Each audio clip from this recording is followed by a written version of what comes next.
మిత్రులు penile implants గురించి అడుగుతున్నారు.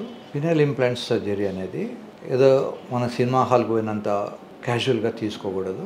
ఆపరేషన్ కన్నా ముందు డాక్టర్ని సంప్రదిస్తే మిమ్మల్ని ఫిజికల్గా ఎగ్జామినేషన్ చేసి మీ గర్త్ ఎంత ఉంది, ఏ కంపెనీ ఇంప్లాంట్ బెటరు, ఏ నెంబర్ వేసుకోవాలి, ఇట్లాంటివన్నీ కూడా వారు సజెస్ట్ చేస్తారు. తర్వాత ఒకవేళ షుగర్ ఉంటే షుగర్ని కంట్రోల్ చేస్తాము. మూత్రంలో కనుక పస్సెల్స్ ఉంటే మూత్రం కంట్రోల్ చేస్తాము. స్ట్రిక్చర్ యూరెథ్రా అంటారు, యూరిన్ వచ్చే రంధ్రం మధ్యలో ఒక్కోసారి సన్నబడిపోయి ఉంటే దాన్ని క్లియర్ చేసి పెడతారు. ఒకవేళ ఆల్రెడీ ప్రాస్టేట్ గ్రంథి కనుక ఉంటే దాన్ని కూడా చేస్తారు. లోపల కిడ్నీలో రాళ్ళు ఉంటే అవన్నీ తీసిన తర్వాత కానీ పినాయిల్ ఇంప్లాంట్ సర్జరీ చేసుకోకూడదు. ఇది జనరల్ విషయం. సర్జరీ ఎలా చేస్తారని మిత్రులు అడుగుతున్నారు. దానికి ఏమిటంటే మత్తీయకుండా ఏ పేషెంట్ను మేము తాకాం. ఆపరేషన్ కన్నా ఒక రోజు ముందు నుంచే వారికి ఒక రకమైనటువంటి మందు ఇచ్చేసి బొడ్డు నుంచి మోకాల దాకా ప్రతి గంటకు పూసుకోమని చెప్తాం. తర్వాత డాక్టర్ గారు వచ్చి మత్తు ఇస్తారు. మత్తు ఇచ్చిన తర్వాత చిన్నగా 5 సెంటీమీటర్స్ బాల్స్ వైపు నుంచి కింద నుంచి పైకి కట్ చేస్తాము. కట్ చేసి దీంట్లో కట్ చేయకన్నా ముందు ఫస్ట్ యూరిన్లోకి పైప్ వేసుకుంటాం, మూత్రం పైపు. ఈ మూత్రం పైపుకు ఇటుపక్కన అటుపక్కన స్పాంజ్ లాంటి మెటీరియల్ ఉంటుంది, దాన్ని కార్పొరా క్యావర్నోజా అంటారు. ఈ స్పాంజ్ లాంటి మెటీరియల్ను తీసేయము, దాన్ని నొక్కి పెట్టి అందులోకి ఈ ఇంప్లాంట్ పెడతాం. సో వేసిన తర్వాత 5 కుట్లు లేదా 4 కుట్లు పడతాయి. ఈ కుట్ల వల్ల ఏమీ రావు. కుట్లు వేసినట్టు కూడా గుర్తుపడరు, ఎందుకంటే అక్కడ నల్లగా ఉంటుంది, అది కూడా కింది వైపు ఉంటుంది. ఒకసారి సర్జరీ చేస్తే ఈవెన్ వేరే డాక్టర్లు కూడా గుర్తుపట్టలేరు, అందులో స్టిచెస్ ఏమీ ఉండవు. ఈ స్టిచెస్ 10th డే నాడు యూజువల్గా తీసేస్తాము, లేదా తీయకపోయినా అవే కరిగిపోతాయి. ఇలా ఈ ఇంప్లాంట్ పెట్టిన తర్వాత 6 hours తర్వాత వాళ్ళు భోజనం కూడా చేస్తారు. నొప్పి విపరీతంగా ఉండదు.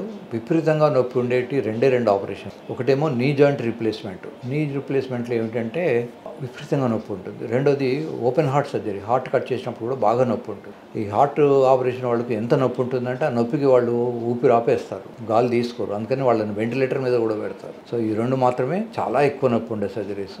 ఇది పొట్ట నుంచి బయట ఉండేది కనుక విపరీతంగా నొప్పి ఉండదు, మామూలుగా యావరేజ్ నొప్పి ఉంటుంది. మేము ఇచ్చే ఇంజెక్షన్స్ వల్ల వాటి వల్ల నొప్పి తెలియదు, పడుకుంటారు హాయిగా. తర్వాత 48 hours తర్వాత డిశ్చార్జ్ చేస్తాము. డిశ్చార్జ్ చేసే ముందు మూత్రంలోంచి పైపు తీసేస్తాము, అతను మూత్రం పాస్ చేస్తాడు. 3rd డే 4th డే నుంచి కూడా వాళ్ళ పనులు చేసుకోవచ్చు. నా పేషెంట్లు ట్రాక్టర్ నడుపుతాడు, ఆటో నడుపుతాడు. టీచర్స్ వాళ్ళ క్లాసులు తీసుకుంటారు, క్లర్క్స్ వాళ్ళ ఆఫీస్కి వెళ్ళిపోతారు. సో ఫస్ట్ 48 hours మాత్రమే న్యాచురల్గానే చీమ్ రాకుండా ఉండేందుకోసమని యాంటీబయాటిక్స్ అంటారు, వారం 10 రోజులు ఇచ్చేస్తాము. డయాబెటిక్ పీపుల్ అయితే ఇంకో 2-3 రోజులు ఎక్స్ట్రా కూడా ఇవ్వచ్చు. సో 2-3 రకాల యాంటీబయాటిక్స్ ఇస్తాము. ఇప్పుడున్న జనరేషన్ అదృష్టవంతులు, ఎందుకు అంటే కొత్త యాంటీబయాటిక్స్ వచ్చాయి, లోపలేసే కుట్టే దారాలు కూడా కొత్తవి వచ్చాయి. బైకిల్ అంటారు, పీడీ అంటారు, ఇట్లా రకరకాలైనటువంటి నేమ్స్ ఉన్నటువంటి దారాలు. తర్వాత స్పెషలిస్టులు. ఒకప్పుడు షుగర్ కంట్రోల్ పెద్ద తలనొప్పిగా ఉండేది, ఇప్పుడు ఎండోక్రైనాలజిస్ట్ చాలా చోట్ల అవైలబుల్ ఉన్నారు. వాళ్ళు వచ్చిన తర్వాత sugar control has become easier. ఒకప్పుడు ఏంటంటే సర్జనే షుగర్ కంట్రోల్ చేయాలి, సర్జనే హార్ట్ చూడాలి, సర్జనే డయాబెటీస్ చూసుకోవాలి, ఇవన్నీ multi disciplinary approach. Cardiologist heart సంగతి చూసుకుంటారు, ఒకవేళ అతనికి ఏదైనా దగ్గులు వగైరా ఉంటే పల్మనాలజిస్ట్ చూసుకుంటారు, షుగర్ ఉంటే డయాబెటాలజిస్ట్ చూసుకుంటారు. ఇంప్లాంట్ సర్జన్స్ తన సర్జరీ విషయాలు చూసుకుంటాడు. కనుక ఈ సర్జరీ తర్వాత 6 weeks సంసారం చేయొచ్చు. కొద్దిమంది పేషెంట్లు నా దగ్గరికి వచ్చేవాళ్ళు అయ్యప్ప స్వామి వ్రతం తీసుకునే ముందు 2-3 రోజుల ముందు వస్తారు. నా దగ్గర సర్జరీ చేయించుకొని 3rd డే నాడు స్నానం చేసి ఆ నల్లటి బట్టలు కట్టుకుంటారు. సో నియర్లీ అబౌట్ 40 days వాళ్ళు అది మెయింటైన్ చేయాలట. భార్య నుంచి కూడా ఎందుకు కలుస్తలేవు అనే అవకాశం ఉండదు.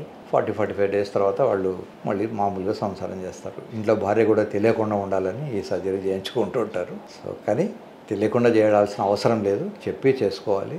ఇది ఏమి క్రైమ్ కాదు. పినాయిల్ ఇంప్లాంట్ సర్జరీ చేయించుకోవడం ఒక రేప్ కాదు, మర్డర్ కాదు. దానికి సోషల్గా మనం ఏదో తప్పు చేసినాం అనే ఫీలింగ్ అక్కర్లేదు. ఇంట్లో వాళ్ళకి చెప్పి చేయించుకోండి, ఇదేమి రహస్యంగా చేసుకోవాల్సిన విషయం కాదు. ఒకవేళ మీకు అంతా మొహమాటంగా ఉంటే మీ పిల్లలకు చెప్పినప్పుడు అక్కడ ఏదో గడ్డ అయిందనో ఇంకేదో చెప్పుకోండి. కానీ మీ వైఫ్కి మాత్రం, మీ లైఫ్ పార్ట్నర్కి మాత్రం ఖచ్చితంగా చెప్పడం మంచిది.